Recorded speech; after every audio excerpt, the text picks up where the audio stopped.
शिवसेना पदाधिकारी अशोक धोडी यांचा मृतदेह आता सापडला आहे। खाणीतून बाहेर काढलेल्या गाडीत धोडी यांचा मृतदेह सापडलाय।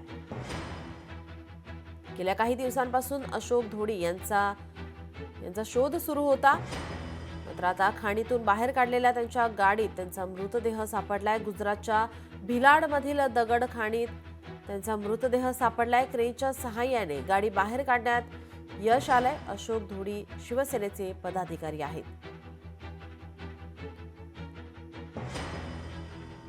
शिवसेना पदाधिकारी अशोक धोडी यांचा मृतदेह आता सापडलाय। खाणीतून बाहेर काढलेल्या गाडीत त्यांचा मृतदेह सापडलाय। गेल्या काही दिवसांपासून त्यांचा शोध हा पोलिसांकडून सुरू होता। काहींना ताब्यात घेण्यात आलाय। आपण अपहरण प्रकरण पाहतोय। अशोक धोडी हे शिवसेनेचे पदाधिकारी होते।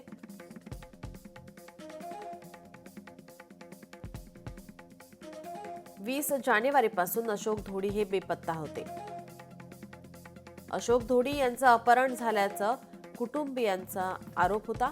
या प्रकरणात सख्खा भाऊ अविनाश धोडी याच्यावर आरोपाचा ठपका ठेवण्यात आला। अवैध दारू तस्करीला अडचण ठरत असल्यानेच घातपात केल्याची शक्यता। तपासानंतर 4 जणांना पोलिसांनी अटक केली।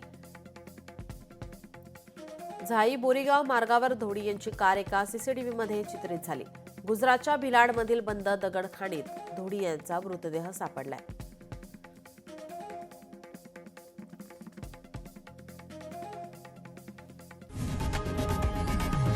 लोकशाही मराठी ऐका, पहा, जागरूक रहा।